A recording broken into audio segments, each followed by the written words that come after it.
Be back in the studio. Oh my gosh. But without further ado, welcome back to episode 30 of The Mackin Show. Cue claps. Yeah, I still haven't figured out how to edit claps in just yet. But no, we're back in the studio. It's been probably 2 weeks since the last episode, which has killed me because I like to do 1 to 2 episodes a week, depending on how.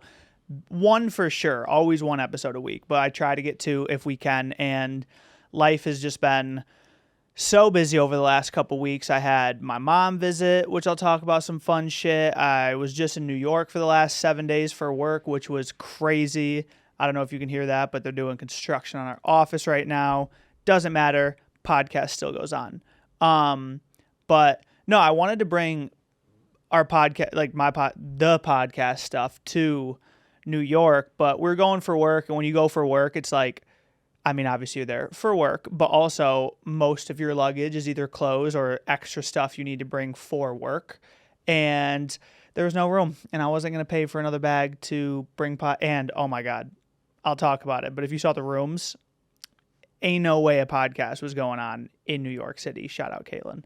But no, it's been super hectic. So since the last time but I should say, I know I'm going here, there, and everywhere, but a shit ton of stuff happened in the meantime that we're going to talk about. We're going to talk about Oscars. We're going to talk about all the streaming world of Barstool shit, Lebron in the doghouse, Camila Cabello and Drake, Jake Paul, Meek Mill, and so much more happened in this last 2 weeks, which maybe if nothing happened in this last 2 weeks, I wouldn't care because I'm just like, oh, okay, I could still come and talk about anything. But so much happened. So much shit happened that we're going to cover and we're going to talk about. But so no, I started off with my mom visited for 3 days, which was great.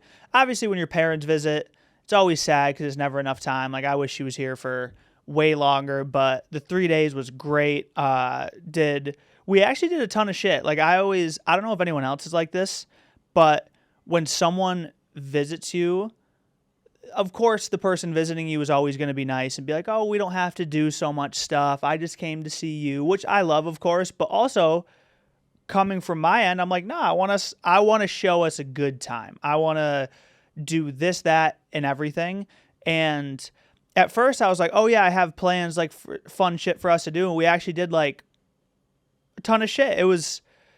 It was raining mostly, which she thought was cool because she's never been in California when it's rained before. So usually that'd be a damper. Turned out to be lucky. And it was cool. Now we showed her Malibu, went for lunch there, went on a little hike, got some good food. I'm trying to think. I showed her the Grove, and we got to see Jack Black, which was cool. And just one of the many random things that happens in LA. LA is such a place where that type of random shit will happen. And what I mean by that is we were at the Grove just getting lunch, and we walk and we're like, oh, there's a big commotion. I wonder what it is. And they were doing the Kung Fu Panda 4 movie premiere at 1 p.m. on a Saturday at the Grove. And it was so random, but we got to see Jack Black, which was cool. So I got to, show her a celebrity at least. I don't personally know Jack Black. Jack Black, if you ever see one of these videos, I would love to meet you. But no, so we got to see him from afar, and it was just cool to see kind of like one of those Hollywood things. But no, we ate good food. I got to drive her around to like a ton of cool sites. She really wanted to hike Runyon Canyon, so we got to do that. And it was good, but why it was so hectic was that she left Sunday night, and Tuesday morning, I was on a plane to New York for 7 days for work. So it was just like a lot in like a 10, 11-day span. So no, once she left, got everything ready, and then boom, jet set to New York for work. And we were going for a pop-up. I wasn't really sure exactly what the vibes were going to be and everything. Luckily, like Emma and I, like we have such a really good relationship, like outside of work too, with everyone from our brands team. So it was just like really nice because, imagine you go on a work trip for an entire week with like coworkers you either don't like, or even if you don't not like them, you just like don't have much to do, talk about, whatever. Like that would kind of suck. So it was really cool that like we all fuck with each other. So like a ton of fun shit to do. And then one of my best friends from back home lives in Bushwick. Shout out Nate. But I got to go to Bushwick and see his neighborhood, and Bushwick is so fucking cool. We went to a cool pizza shop there that was mad good. Obviously, New York runs, in a way, New York just runs the bread game in terms of bagels, pizza, pasta.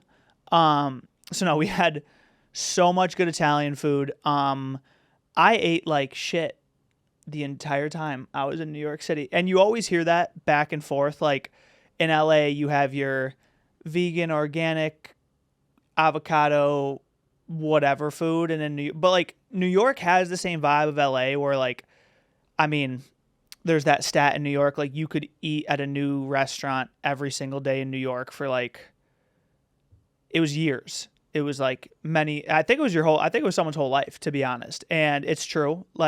So they definitely do have a lot of options in New York, like healthy shit. But of course, we're in New York. We want Italian. We want pizza. We want Chinese. And all the food was amazing except for the first night. That it was the first night we got there. It was just 4 of us. And we didn't really know what we want. So we were looking up. We go down to the lobby of our hotel and we asked the guy, we were staying in Soho. And we were like, oh, what's some good Italian around here? And he's like, oh, if you just go up the street, it's right on the left. So we go up to the place he told us about. It was 6:30 p.m. on a Tuesday, but still an Italian restaurant. The vibe of the restaurant was sick. Not a soul was in there. Instantly, that clicked. In a place like New York, at 6:30 p.m., there's no one inside of it, and it's an Italian restaurant. Red flag number 1. So no, we sit down and the service was taking a long time and there was no one there. Red flag number 2. And then we get our food and the food wasn't bad in terms of it tasted bad. It just seemed like they under or overcooked everything. So it wasn't really a vibe for food. It wasn't really the best meal. Anyways, we're after dinner, we're all right, let's just go walk around a little bit. So we walk up one street and turn to our left. Little Italy was right there, aka a shit ton of good Italian restaurants. We're right there. So we struck out on the first day, but all the other food was great. And it was the hotel we were staying at was nice because when I tell you the hotel room was probably the size of this podcast studio, which for a podcast, great size studio. Amazing. This is my favorite room in the entire office. Great size for a podcast. For a hotel room where you have to fit a bed, a shower, a bathroom, and maybe a little space for your luggage, it didn't hit. You legitimately could not open your suitcase on the ground. That's not something you could do. It was so small. It was nice. It wasn't dirty. It wasn't run down, but it was just so small. And I know I sound like a diva, but and I know it's New York, but come on now. It was so fucking small. But that forced us every night we were there to be all right, we're all going to hang out in the lobby together because we simply cannot in comfort hang out in our rooms. And that turned out to be nice because the lobby was dope. And it was just cool. It was nice little, and again, we already have a good relationship with everybody, but it was just an extra bonding time, which was nice. But no, it was cool. The pop-up went great. It had good reactions from everybody. They had a VIP day, they had a meet and greet day, and it all went cool. It was on this really sick street in Soho. So no, pop-up went good. I thought the entire trip was a success, except for that it was rainy and cold for a couple of the days. We did get some sun / partly cloudy or partly sunny days for some of the time. And it wasn't dead freezing, but it was still the day we left. And even today, the weather in New York is so nice. So I was just God damn it. We could have had that good weather, but no, regardless, trip was great. It was definitely tiring. And being back in New York for 7 days definitely made me miss living in New York. And even Emma and I 3-4 times on the trip, we were just I want to go back to New York. But I do have a shit ton of love for LA. Obviously, LA is awesome. So I don't know. I don't know where we're at right now. New York was just because, again, usually the longest I've spent in the city, aside from when I lived there like 6 years ago, has probably been like 3 days ish. And again, never stayed in Soho before, so got to have like a completely new vibe of like Soho, downtown, West Village area. And I was like, damn. And I know that going to New York City for work is always like a fantasy, I don't know what type of, like a false whatever, because, you know, when you travel for work, obviously it's like you have certain amenities, which is very nice.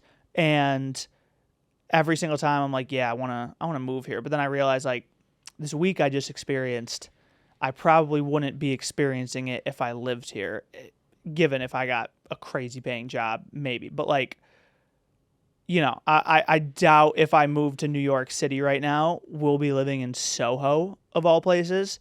So no, but the trip was sick. It was a good time. We literally just got back last night and then back to the grind today. But so that's why I've been absent for some days, but we're fucking back at it and got a lot of fun shit to cut. There's a lot of shit that has been going on. And I guess I'll just start with it with what happened 2 nights ago is the Oscars. And to absolutely no surprise, Oppenheimer took home most of the Oscar awards for their category, which was so well deserved. I literally watched it again last night.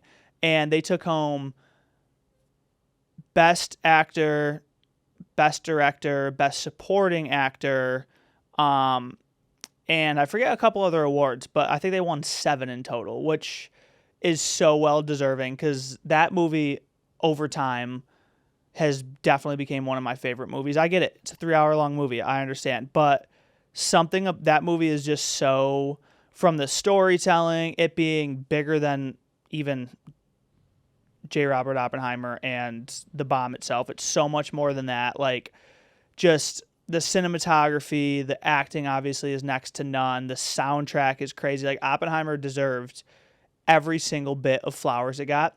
And Cillian Murphy winning his first Oscar, amazing. Like he said, he's been doing Chris Nolan films for 20 years. He's done Batman Begins, he's done Inception, he's done Oppenheimer, Dunkirk, like some of Christopher Nolan's best movies. And this was Christopher Nolan's first Oscar after Dark Knight with Heath Ledger. So that one was absolutely so well deserving. So shout out Oppenheimer, everyone on Oppenheimer, because that movie was just absolutely fucking amazing. Emma Stone won Best Actress, which I'm pissed that I haven't seen Poor Things yet, but I've always just been an Emma Stone guy. Like, I don't really know, like, you know, I'm not the biggest fan in the world, but she's always just seemed like a cool actress, like not someone over the top, annoying and diva, like all this type of shit. So, and her acceptance speech was so cute. So I need to see Poor Things, but she won Best Actress for that, which, again, seemingly was well-deserved because, like, everyone has been raving about that movie, too. Godzilla Minus One won an Oscar. Fuck yeah. I'm trying to think who else. I actually want to go look at it, who else ended up taking home some Oscars. Because I will say, I'm not fake, but just the Oscars were going on while we were sitting in the lobby, so I wasn't really able to necessarily hear all of the winners. Oh, Billie Eilish made history, winning she won a Grammy and an Oscar, all for her song "What Was I Made For," and that just continues the legend of Billie Eilish, where that girl is insanely talented. And the fact that I liked the song, but the fact that, you know, you win a Grammy and an Oscar in the same year is why I definitely see her. I mean, unless it's something she doesn't want to do at some point in the future, becoming an actress. I definitely see that. Because I mean, at this point, shit, you got an Oscar. I know it's not for acting, but you might as well get into it. And what stole the night was Ryan Gosling performing "I'm Just Ken." He absolutely fucking killed it. Started out behind, and like, the cast of Barbie was all in on it, just like crying, laughing, but also being in it. And you shouldn't be allowed to have that much charisma, like to look like he is, to act like he can, and to sing. He wasn't doing he wasn't lip syncing. Like, that was his voice, which was crazy. And I thought that just stole the eye. Like, that was sick. And the performance was great. He had Simu Liu up there, another Ken.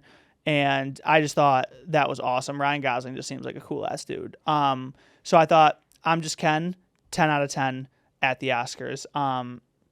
John Cena came out naked to present best, what's the word? Best not dressed, but fucking, wow, not costumes, but you know what I'm talking about. Came out naked for that, which was funny. And of course you had your, this is the Illuminati's humiliation ritual, blah, blah, blah. Bro, like, humiliation, if you're an actor, you're in the entertainment space, someone comes up to you like, hey, you don't have to do this, but like, it will definitely be an extremely talked about thing if you go out naked with a card covering your privates and presenting this award. And it's John Cena. Like, who's not going to do that? And of course you had your red pill people. No, like, this is the Illuminati. They're bro, give it a rest. Like, it was a great marketing viral moment, and it went viral. And John Cena is a perfect guy to do that shit. So all the people being like, this is a blah, blah, blah. It was just a funny ass video moment for the Oscars. Trying to think who else won some. Anatomy of a Fall won Best Screenplay. Poor Things won Best Makeup and Hairstyling and Best Production Design and Best Costume Design. So I obviously need to see that movie. Trying to think who else. Oh, Best Supporting Actress was Davine Joy Randolph, and she was in The Holdovers, which I also need to see because Paul Giamatti's dope, and I heard that movie's dope. And yeah, like, those were most of the Oscar winners, so I definitely need to actually watch Poor Things, especially for how many it won, because clearly it was a good movie. So we're going to go watch Poor Things. And so that was the Oscars, really, and I'm really glad that I was out of town for it, because Hollywood, like the area of Hollywood during the Oscars, I live in Hollywood, is fucking insane. Like, it's absolutely just batshit crazy. Every street is closed because you have the A-list of the A-list just popping out. And I was really glad I didn't have to deal with any of that traffic. Well, I guess I'm still a little tired. But no, so Oscars was dope. I thought they put on a really good show. And then, Ariana Grande came out with Eternal Sunshine. Obviously, this podcast knows my relative feelings about Ariana Grande. I'll keep those to a minimum. I did not listen to the album. Maybe I should to give it a little more. But, of course, Eternal Sunshine was like, she's like clouds and shit like that. So I get it. She said she's not going to tour for a little while because she's got Wicked stuff, which that trailer came out during the Super Bowl. And she's going back to acting for right now. But no, so she released an album. Everybody seems to have loved it. So clearly it was good. I don't know if it'll be Dangerous Woman style album, but she came out with it. And again, podcast knows how I feel about Ariana Grande, so I won't pack on to that. But regardless, she came out with a new album. Also, after what for some reason this season of Love is Blind went crazy, I think Harry Jowsey is the final boss of female reality show people in their quest. Where whether it's Too Hot to Handle, Love is Blind, Love Island, whatever, Dancing with the Stars, I feel like, boom, you do your reality show, you automatically have to go date Harry Jowsey, or at least appear to date Harry Jowsey for a very short period of time. It always seems like it. Because I guess there's this thing that happened on Love is Blind where this one couple with the girl who looks like Megan Fox, you know what I'm talking about if you've watched it. He chose girl who looks like Megan Fox over other girl because she had a kid. And then other girl was seen at a beach with Harry Jowsey. So it's just going through the motions. You don't find someone on Love is Blind, go to Harry Jowsey. You broke up with your person from Too Hot to Handle, boom, go to Harry Jowsey. You got eliminated from Love Island, gotta go to Harry Jowsey. So it seems like Harry Jowsey, and I love Harry Jowsey. Like, he's funny. Like, shout out. This is no way, shape, or form slander to Harry Jowsey. He just definitely seems like the next level of, after you're done with your reality show, date him really quickly. So I just thought that was really funny. And he's coming out with a podcast on Alex Cooper's Unwell Network too. So we'll see how that goes. I think it'll be good. He's a good talker. He could probably get good guests. Harry Jowsey, if you ever see this, if you want to come on my podcast, I know you're 6'5", but like, I think the couch could be able to fit you comfortably. Also at the Oscars, Vanessa Hudgens is pregnant. Who would have thunk it? And when she came to the Oscars, she was pretty damn pregnant. It wasn't really one of those like, oh, she's been pregnant for like 3 weeks and it was just like a little bit. Like, you could tell like she's been pregnant for a little while. So shout out to her and Cole Tucker, her MLB man that she just married recently. It's so crazy that COVID was crazy. Like, Vanessa Hudgens met Cole Tucker at a Zoom meditation class during COVID. And now they're going to have a kid together.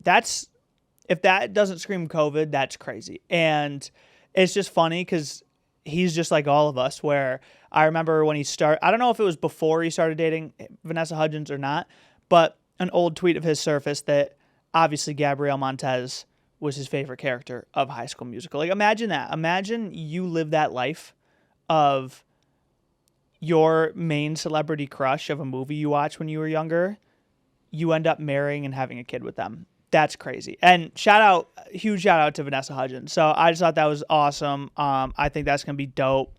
Shout out to star couple. You got an MLB dad. Vanessa Hudgens is your mom. Fuck yeah. So I thought that was cool.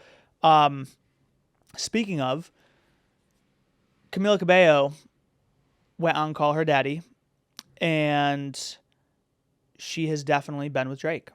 She's 100% been with Drake because she did not answer the question, and she laughed about it, and that's pretty damn gangster.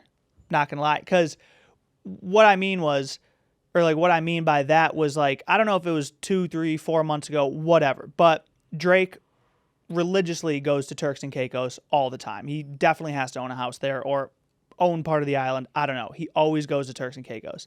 And he was there, and coincidentally, Camila Cabello was there.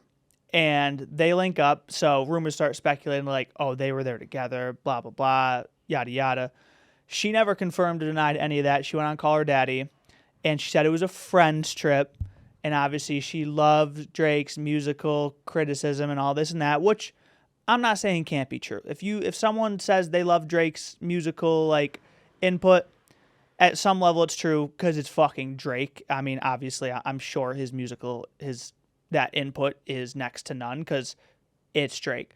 But then Alex asked her about if she's ever been with Drake, and she blushed and laughed off the question. She was just like, oh, I love Drake. Who doesn't love Drake? Friends, blah, blah, blah. So Camila Cabello has been with Drake, and I know it was some months after she winked at me at Lil Nas X's birthday party, and that's okay. That's fine. It's Drake. It's cool. I would do the same thing at Drake. Kidding, but shout out Drake. So I thought that was really funny, because imagine that power couple.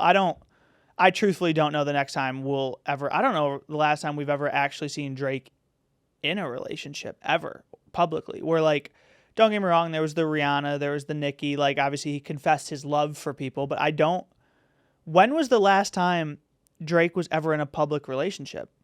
And if so, who was it? Again, obviously he had Adonis with a woman. I don't know if they ever actually were in a full-blown relationship at any point, but I think since 2009, 10, when I found out who Drake was, I don't know if I've ever seen him in an actual confirmed public relationship. So, damn, maybe Camila Cabello could be the one. So, I thought that was really funny. And from Drake, finding love, LeBron is in the doghouse. A clip, and LeBron didn't play the other night, the Lakers, and a clip came out of him sitting in between Jeannie Buss and her family owns the Lakers, and she's like the governor of the Lakers, whatever that means. But she owns the Lakers. And this other older woman, and LeBron's doing what LeBron does. Obviously said first off, Happy International Women's Day, as only LeBron would. And both the women like have their arms on his shoulders and are laughing and everything. And then a picture came out the next day of LeBron, his daughter, and Savannah, his wife, at Bronny's game at USC. Savannah just looks, LeBron looks stressed. And a picture came out that picture came out and quotes came out like, oh, you was all a fucking comedian. Like, where's that energy at right now? Like, so LeBron may be in the doghouse. Again, I don't think, I mean, it's Jeannie Buss. She owns the Lakers. I'm sure that's just how it is. But I just think it's funny because I don't think we've ever actually seen LeBron in the doghouse before. LeBron's in the doghouse. So it's time to lock in. If you're in the doghouse, you might as well just lock in and ball and just go flat out at it. So no, I just thought that was really funny because you don't really ever see LeBron in the doghouse or anything like that, and he is right now. He's in a little bit of trouble probably at home. He made people laugh a little bit too hard. LeBron, just don't be so funny. God knows what you were making them laugh about, but maybe just don't next time. But then speaking of basketball, I get to go to my first professional sports game tonight. I'm going to Clippers Timberwolves tonight, which that's going to be dope because, again, I haven't been to a professional sports game since we moved to Los Angeles. Get to go see the 3-4 seed in the West. I'm really hoping everyone plays. I would love to see Anthony Edwards play. Would love to see Cat play. Hoping Kawhi and Paul George play. So, I'm hoping I get to see everyone play. If not, I get to go to a good NBA game. So, either way, I'm hyped. So, Clippers, Timberwolves tonight. Definitely should be a good game. I'm hoping I get to see some fucking Anthony Edwards posters because I forget who was talking about it. Anthony Edwards is for sure at some point soon, once certain people are said and gone, once LeBron, KD, Steph, etc., is probably going to be the face of the league of the younger guys. If I had to pick who would be the face of the NBA within the younger guys, I'd say it'd have to be Anthony Edwards, Luka, Jason Tatum's too old and hasn't really won anything. I'm trying to think who of the younger guys could be. Shai is amazing, but I just don't see him with face of the league energy. Devin Booker, but I know he's older, so we'll see. When LeBron leaves, I'd probably have to give it to Giannis. But those would probably be my Giannis, Luka, and Edwards, Shai maybe, and then I'm trying to think who else has been young and balling, but I don't know. And then I'll throw Jason Tatum in there. I don't want to throw Jason Tatum in there, but I'll throw Jason Tatum in there. And that's who my guess of young ballers who would possibly be the next face of the league once the older guys go, which is going to be a sad day. I'm going to cry when LeBron James leaves the NBA. That's an absolute fact. It's just going to happen. I've accepted it. It's okay, but it's just going to happen. And then in the basketball world, Caitlin Clark is the GOAT. Caitlin Clark is absolutely the GOAT. I mean, she was the GOAT before, but she just broke Pete Maravich's all-time NCAA scoring record. So Caitlin Clark has the scoring record for the entire NCAA, men's and women's in Division I. And then the other night, she just broke Steph's three-point record. So in all of college basketball, she also holds the three-point record. I think she's a fucking junior. If I played Caitlin Clark 1v1 to 21, I could score 6 points. I think I could score 6 points. That's what I'd put it at. She would just keep putting up threes, and I would be, if it was winner's ball, I would be out of there so quick. But I would have to start with the ball first. But going back to Caitlin Clark's record-breaking or point-breaking scoring night, it was so funny because I don't know where it started because he's followed her for a while, followed the whole thing. But Travis Scott is just a big Caitlin Clark Iowa Hawkeyes fan. Where it came from, I don't know. Obviously, you got to be a relative GOAT if you're getting Travis Scott to come to Iowa. Plain and simple. But he was at the game, and there was a video of him walking to his courtside seat, and you would never guess who he daps up. A nice dap, I know who you are, how we do it. Jake from State Farm. And I know everybody misses the original Jake from State Farm, but this Jake from State Farm is so deep in being Jake from State Farm that's him for life. I don't know if he's going to want to act in the future. But that's going to be pretty damn hard because you are absolutely now worldwide known as Jake from State Farm. And there's only a couple people who've really gotten to that level of just like, you're the person, where it's like, you got Jake from State Farm, you got Flo, the progressive girl, you got AT&T girl, which I don't really know her name, I'm sorry. You got the two dudes in the Sonic commercial that are always there. And then you got either the Nationwide guy or the dude who's always getting fucked up in like a car crash. But you know what I'm talking about? The dude who's like, he's for some insurance company. But that would be such a dream, and I would be completely okay with that, as if I was just a company's, like, their logo personified, basically, or like their company personified into a person. Like, that would be awesome. Like, give me Jake from State Farm. Let me be, I don't know, Casey from Chipotle. Some shit like that. Like, Chipotle, if you need a spokesperson or any company out there, I got you. But I thought that was sick, the fact that she broke the record. She's just the GOAT. Whatever year she wants to go to the WNBA, she's going to be the number one pick. And it was like the most watched college basketball game, and it had like 23. It had a lot. It had like 2.3 million viewers or something like that live, which is absurd. But no, Caitlin Clark is the absolute GOAT of college basketball right now. Like, quite literally by the numbers. So shout out Caitlin Clark. We love to see that. Last thing on NBA too is that Ben Simmons is a generational bag chaser. Absolutely. I remember when Ben Simmons came in the league. Oh, this dude's the next LeBron from Australia. He's going to be nice. Oh my God. He came in the NBA, put up some mid numbers. Cool. Whatever. I don't know if that man has played a quarter of a season since his second year in the league, and he just keeps getting paid, and he just don't play. He just shows up in nice sweats and a hoodie, chills on the bench, watches some good basketball, goes home. He's made his money. He doesn't give a fuck. He's always just like, he'll be in a game, drop like 6, 4, and 1, and then he'll be on the injured reserve list again. And if that doesn't scream generational bag chaser, I don't know what does. So I honestly, at first I was annoyed by it because it's like, dude, just fucking play. Like, what? And I'm not even a Nets fan, but just like, dude, come on. But honestly, I got to give it up for Ben Simmons because dude just chases a bag, and you love to see it. So shout out Ben Simmons. I'm trying to think. Oh, after Shane Gillis absolutely crushed SNL, I was talking to a couple people about this in New York too. They're like, oh, it didn't seem like it was, the crowd loved his stand-up. But after Shane Gillis crushed SNL, Netflix came out and was just like, yeah, we've been working with him for a little bit. It's in June, I think, May or June, that Shane Gillis is coming out with a 6-episode, I think, series on Netflix. And I absolutely can't wait for it, because if it's anything like Gillian Keeves, and from the pictures he sent, it's like him, Matt McCusker, Stavros, Andrew Scholes. He's got, obviously, his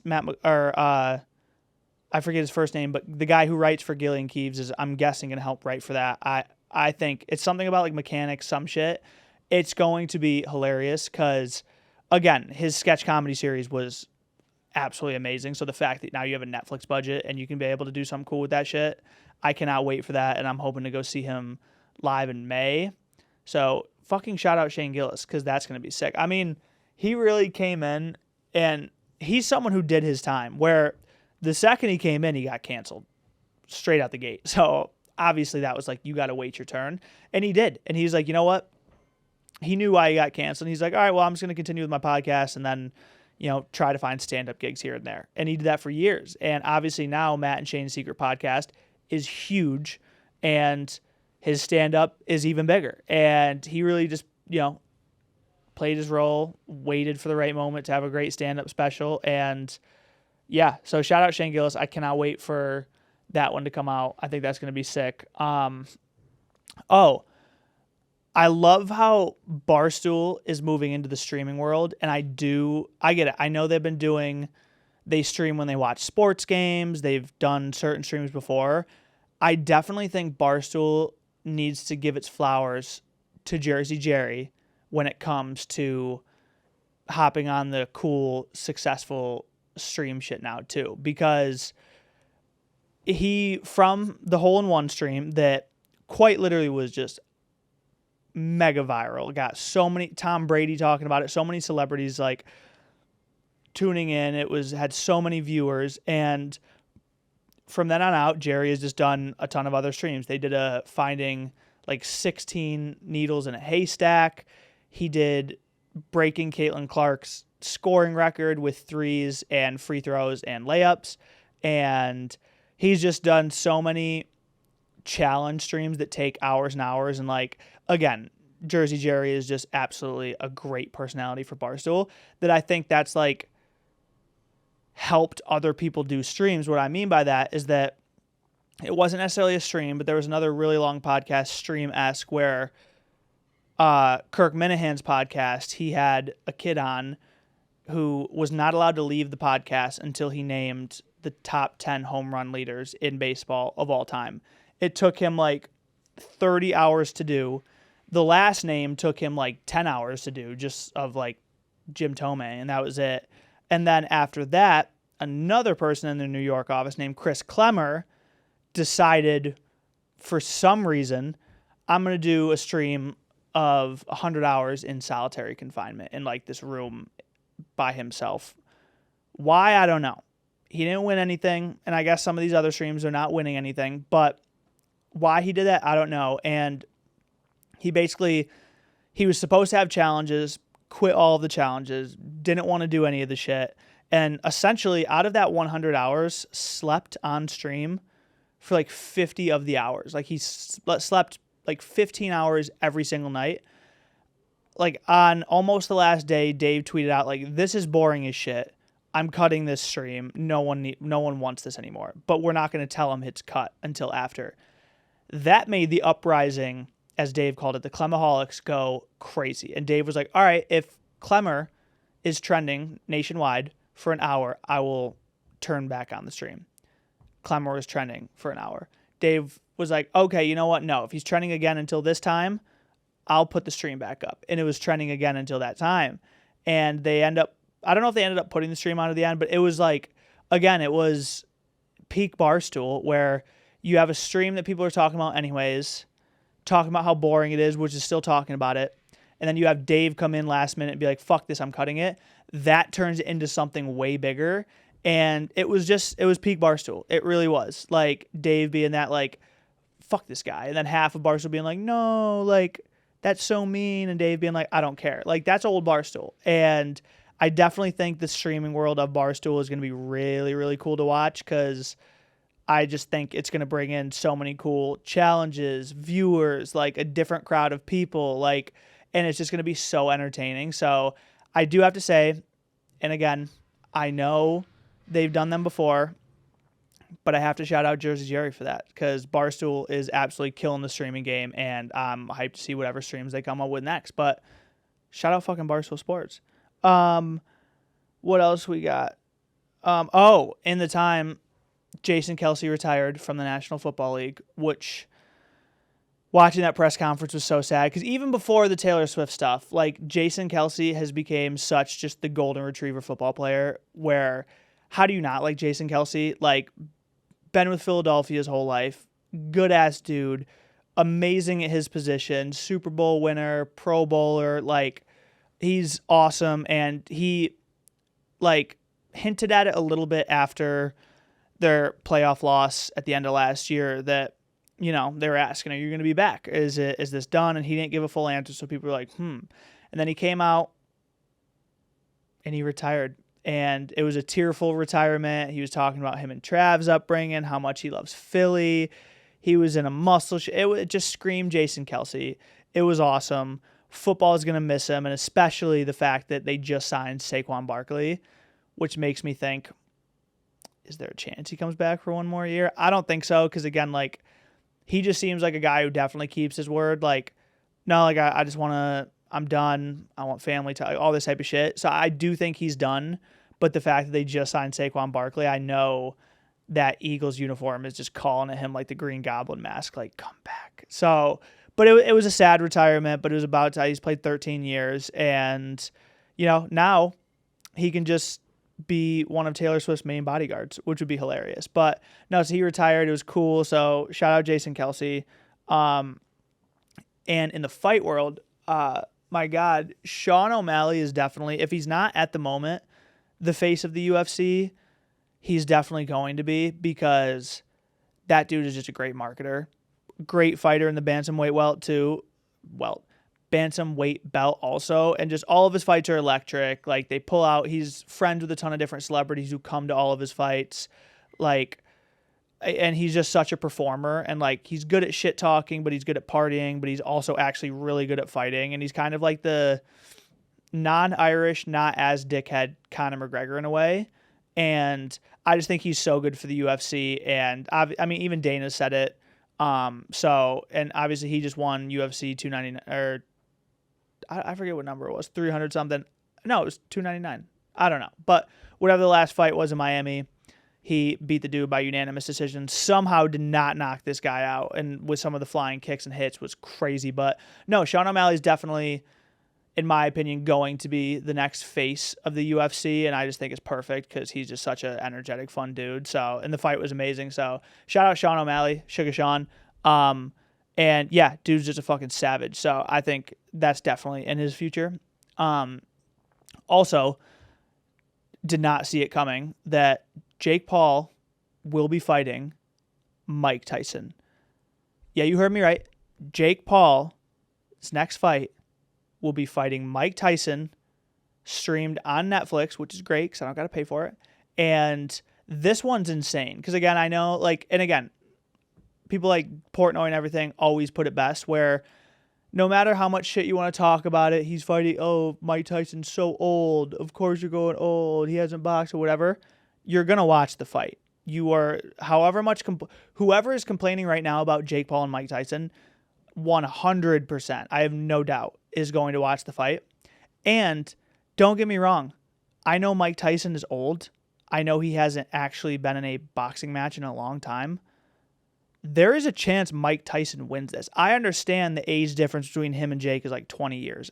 I very well understand that. But if you watch some of the clips over the last 2-3 years of Mike Tyson just training for fun, it's ridiculous. And we're talking about Mike Tyson. We're not talking about like another boxer, like one of the best fighters of all time. Hits with the most, like, if you see him, like, I just saw a clip maybe like a month ago of him just like training and boxing, and like, I'm not talking about the punch power, I'm talking about the quickness and he weaves is absolutely insane. So like, I truthfully don't think this is going to be an easy fight for Jake. I know that's probably a crazy take given the age difference, but I don't think this is going to be as easy of a fight as everyone's thinking. And there is weirdly a chance. I don't know if it's going to be more of an exhibition. They don't want to hit each other. I'm not sure what that all is.